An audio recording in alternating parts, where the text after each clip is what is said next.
E agora sim, a gente continua falando de arte. Começa hoje à noite o Círculo Natalense de Cordel.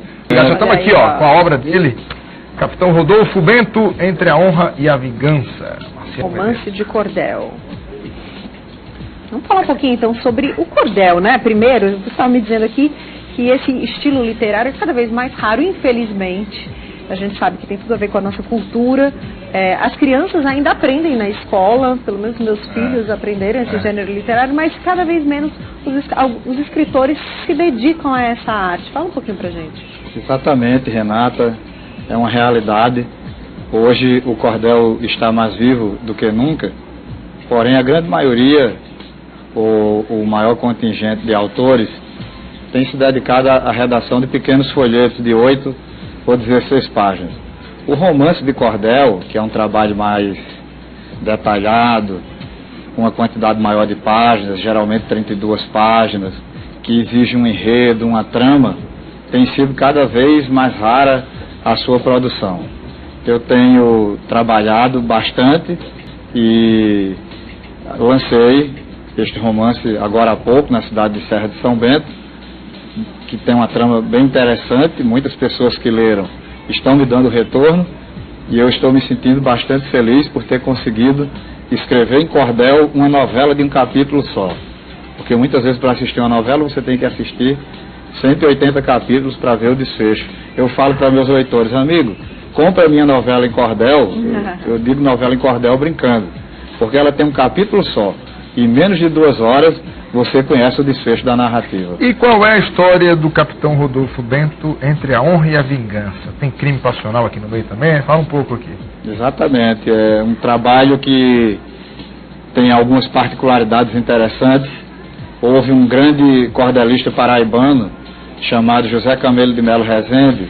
Eu não estou me comparando a ele porque ele foi um gênio e eu me considero um simples aprendiz, mas o José Camelo de Melo Rezende era paraibano, veio para o Rio Grande do Norte e criou uma história clássica do cordel, que, segundo fala Crispiniano Neto, é o Romeu e Julieta do cordel brasileiro, que é o romance Coco Verde e Melancia.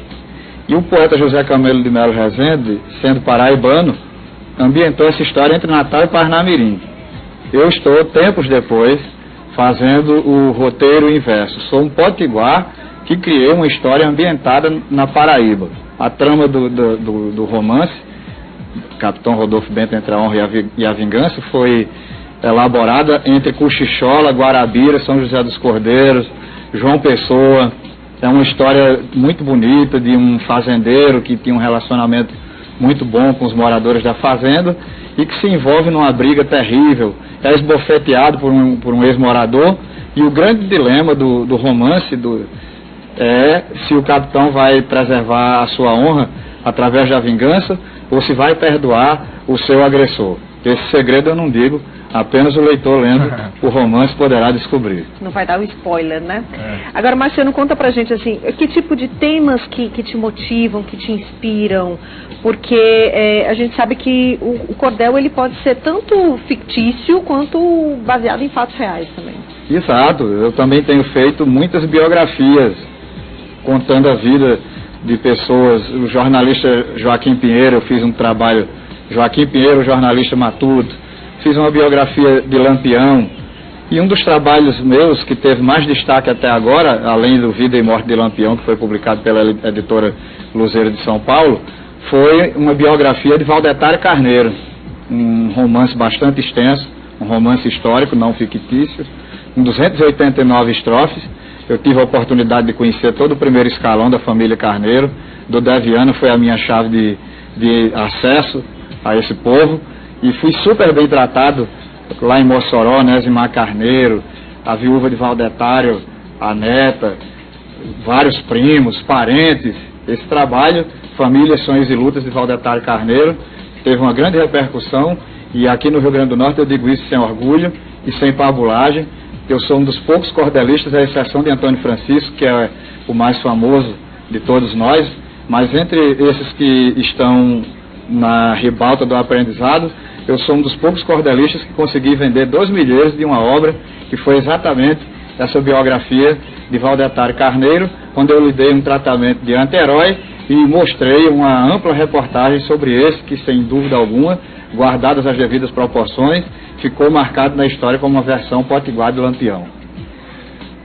Quem lembra ainda, algumas décadas atrás, foi um grande personagem.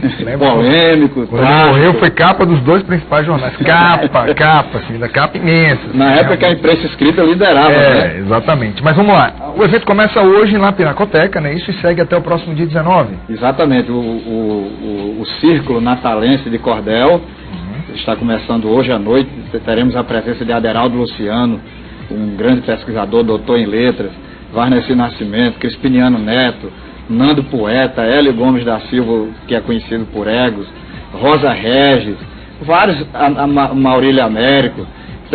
O evento começa hoje às 19h30, teremos 3 palestras de 20 minutos, prossegue dia 16, 17, 18 e 19. E se você me perguntar por que no dia 19? Dia 19 é exatamente a data do nascimento daquele que nós chamamos de pai do cordel brasileiro, que é o poeta Leandro Gomes de Barros, nascido em Pombal, na Paraíba, aos 19 de novembro de 1865. Aí, muito bem, a cultura popular aqui no nosso programa.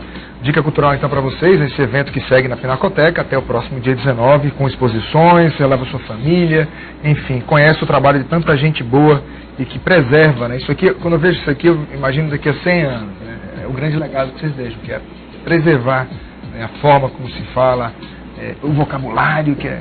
Né, Posso dizer só um estrofe para concluir? Pois não, claro. Cordelistas brasileiros, a todos faço um apelo. Chamo Leandro de mestre, de doutor José Camelo, e Manuel da Almeida é gênio, precisamos conhecê-lo. Aí. Obrigado, Marciano Medeiros, Obrigada, parabéns. Marciano. Até a próxima.